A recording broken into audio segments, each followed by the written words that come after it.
Project Exodus is bringing a brand new roller coaster to Thorpe Park for the 2024 season. There has been much speculation regarding what type of coaster this will be and what company will be manufacturing this new attraction.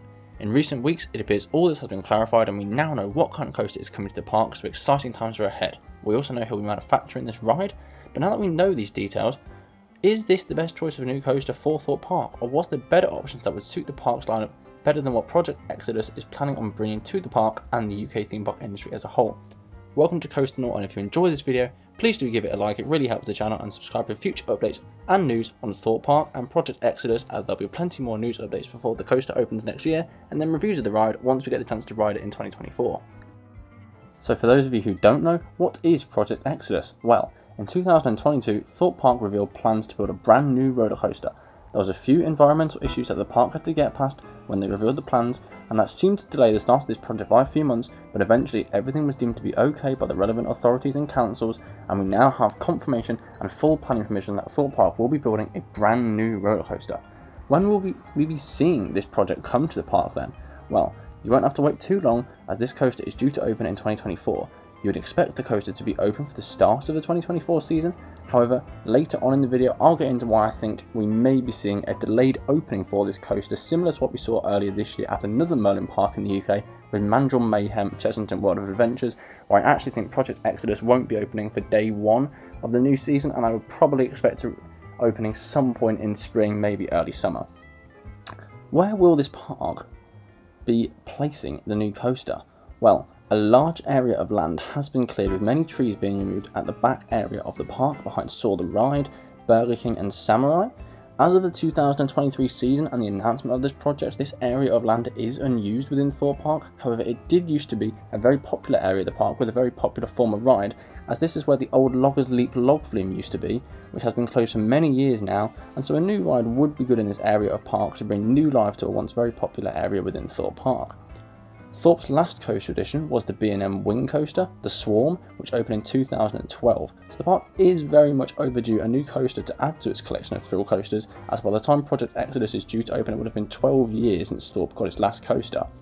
Considering how long ago Thorpe's last coaster was and how many people believe Thorpe needed new thrills and a modern thrill coaster, Merlin clearly have to get this addition right, as it's unclear how long we may need to wait to see another new coaster come to the park.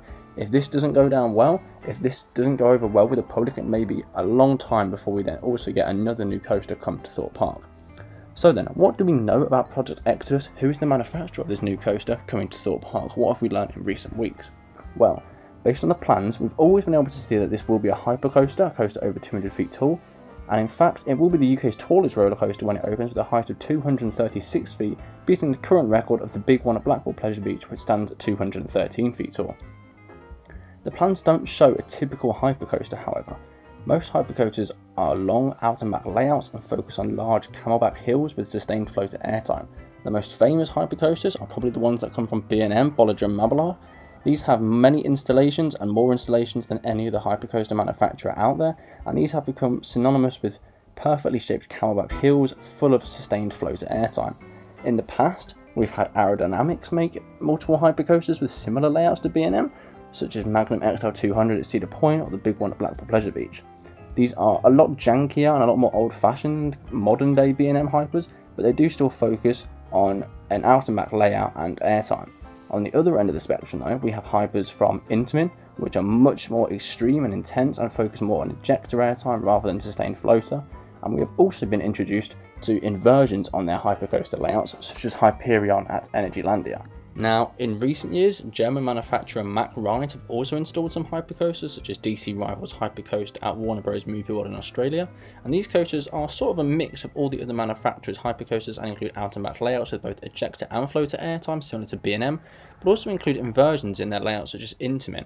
Examples of a Mack hypercoaster would be something like Hypercoaster at Turkey's Land of Legends theme park, and when the plans of Project Exodus were revealed, there was a lot of speculation that this hypercoaster would be coming from Intamin or Mack Rides, as the plans for Exodus showed a very unique hypercoaster with nothing like anything we've ever seen from B&M or other manufacturers, and show a kind of track, which I know it's a plan, you can't always take what plans say completely true, but the plans do look as if it's showing an Intamin or a Mack Rides track as compared to a B&M track. The plans show sharp twisted drops, multiple inversions, out-of-bank turns, sharp airtime hills and other intense elements. This design was very surprising for many enthusiasts, as we've never really seen a coaster like it before, and the ride has clearly taken inspiration from manufacturers such as RMC and Intamin, who are some of the more popular and successful manufacturers in the modern day. Based on the track design as well, as I've said before, this did lead many fans to believe Project Exodus would be a Mack Rides hypercoaster. This would be a first for the UK and one of the only Mack Rides hypercoasters in the world. However, now that we have seen in recent weeks supports from Project Exodus come to Thorpe Park ready to be going vertical in the coming months, it does appear that we have now got confirmation that Mack Rides are going to be the manufacturer of this ride, and it will be a Mack Rides hypercoaster. This has now been confirmed due to the supports turning up on site. So is this the best choice for Thorpe Park? Let's delve into the details. When we look at Thorpe Park's lineup, there's a few clear gaps. You need a wooden coaster, an airtime filled coaster, and a family thrill coaster. Now, as I said before, it's been 12 years since the last coaster, so after such a long wait from the Swarm, it's understandable why Thorpe would choose the next coaster to be a thrill coaster, so we can remove family thrill coaster options here. I think even though it would be a great fit, we can also remove the Woody option here, as one of the more recent coaster additions within the UK was Wickerman in 2018, which was a GCI wooden coaster that went to Alton Towers. This is also a park owned by Merlin, so just from a marketing point of view, this probably would have been harder to market as something unique within the UK industry. And therefore I can see why this option wasn't chosen, even though I think it would be a good fit for the park individually. So a steel thrill coaster is clearly the best option here, but is a Mack hypercoaster the best steel coaster to go for? Now, as I've said previously in the video, Thorpe Park and the UK as a whole really need some good airtime filled coasters. We don't really have many airtime filled coasters here at all. Off the top of my head, I can't really think of anything that's got amazing airtime in the UK, and so Project Exodus would need airtime in order to fill this gap in Thorpe's lineup. Project Exodus does appear to have some moments of very intense ejector airtime during the course, however it still is a very mixed ride and will have a lot of focus on inversions rather than being a pure airtime focused ride. So what coasters do offer some great airtime?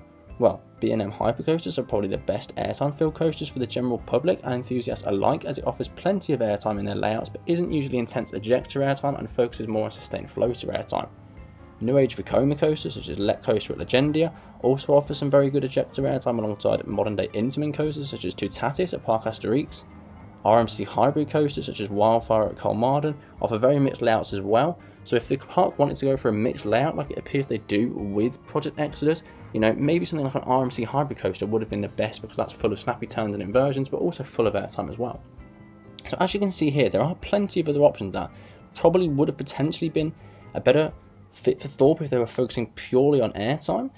And after so many years without a new coaster, I think Thorpe desperately needs a coaster that enthusiasts and the GP can enjoy. So an intense coaster such as an Intamin or an RMC may not have been the best, as this may have turned some riders and the general public off, as it may be too scary for them or too intense for them, and therefore I can see why they wouldn't have gone for a coaster like that. So I believe the best option personally for Thorpe Park would have been a traditional out and back B&M hypercoaster, something like Silver Star at Europa Park or Mako at SeaWorld Orlando, full of swooping turns and full of sustained floater airtime. This would have been popular with the GP, but enthusiasts would have also liked it as well. However, B&M coasters are very expensive. They are known to be some of the more reliable coasters within the industry. However, you know, you do pay for the quality ride, and therefore given the current financial climate, I can see why Thorpe has chosen not to go with the B&M potentially, because this would have been a very expensive ride. But with that being said, I still believe Exodus will be the UK's best coasters. That may seem contradictory to what I just said. You know, I still think this is going to be a fantastic ride. I still think it's going to be Thorpe Park's best coaster and probably the best coaster within the UK, like I've said a minute ago. However, I do just think Thorpe Park probably could have gone with something better which fits the park as a whole. As an enthusiast, I think this will be amazing. I think it's going to be very intense, full of some crazy intense airtime moments and whippy inversions that we've never really seen anywhere in the world, not just in the UK, but anywhere in the world. We've never really seen a coaster such as Project Exodus be built before. Even the other Mack Rides hypercoasters are nothing like this. This is a very, very unique layout, and I think we'll get enthusiasts from all over the world to come to Thorpe Park to check out this ride. So I do think it will be a very good coaster, but I think potential return on investment for the park could have been better if they went with something safer for the park, such as being a hypercoaster, but I do have to commend the park for going with something not as safe and trying something brand new. So let me know what you think about Project Exodus below. Are you excited about the coaster coming to Thorpe Park next year? Is it going to be good? Will it be the best UK coaster, and will it be the best option for Thorpe Park, or should the park have gone with something else? I'd love to hear your thoughts on the topic down below. If you did enjoy the video, please do give it a like and subscribe to the channel for new videos in the future on Thorpe Park and Project Exodus. As and when we know more about the project, I'll keep you updated. Thank you very much for watching, and I'll see you in the next one.